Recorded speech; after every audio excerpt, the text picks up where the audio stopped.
పెరుగుతాయి. Next one cell fishes పెరుగుతాయి. Next one hermit crabs పెరుగుతాయి. ఇక్కడ పెరుగుతుంటాయి. నెక్స్ట్ వన్ ఫ్లెమింగో పక్షులు వచ్చేసి ఈ ప్రాంతంలో ఉంటాయి. దీన్ని మనం నదీముఖ జీవావరణ వ్యవస్థ అంటాము.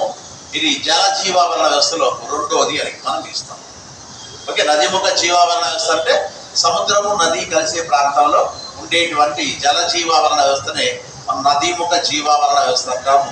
నదీముఖ జీవావరణ వ్యవస్థకు ప్రత్యేకత ఏంటంటే ప్రతిరోజు 2 సార్లు సముద్రపు నీరు నదిలో కలుస్తుంటాయి. అందుకని ఈ ప్రాంతంలో పెరిగేటువంటి జీవులు లవణీయతలో కలిగేటువంటి మార్పులని తట్టుకోగల సామర్థ్యాన్ని కలిగి ఉండే జీవులు మాత్రమే ఇక్కడ ఉంటాయి.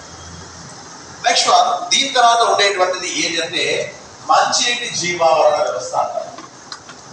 మంచినీటి జీవావరణ వ్యవస్థ అని మనం ఇస్తాము. ఇది ఇంకొకటి. ఈ మంచినీటి జీవావరణ వ్యవస్థ యొక్క అధ్యయనాన్ని మనం లిమ్నాలజీ అంటాం. లిమ్నాలజీ అని మనం ఇస్తాము. దీని యొక్క అధ్యయనాన్ని లిమ్నాలజీ అని మనం ఇస్తాము.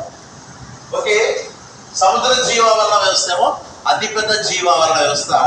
మంచినీటి జీవావరణ వ్యవస్థ అనేది ఏంటంటే ఇది అతి చిన్న జీవావరణ వ్యవస్థ. ఇది అతి చిన్న జీవావరణ వ్యవస్థ అని మనం ఇస్తుంటాము ఈ జీవావరణ వ్యవస్థని. మళ్ళా మంచినీటి జీవావరణ వ్యవస్థ వచ్చేసి అవి ప్రవహించే దాన్ని బట్టి స్థిరంగా ఉండే దాన్ని బట్టి మళ్ళా 2 రకాలుగా విభజించబడ్డాయి అన్న. మనం ఈ 2 రకాలు ఏవైనా మనం ఇంతకుముందు చూసాము.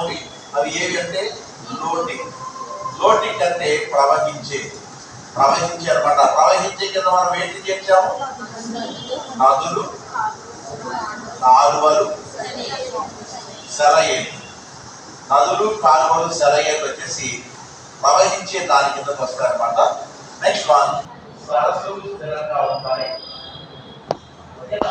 చెరువులు స్థిరంగా ఉంటాయి. ఇది మనం దేని కింద పరిగణిస్తామంటే బ్లెండింగ్ కింద పరిగణిస్తున్నాం. ఇప్పుడు ఈ మంచినీటి జీవావరణ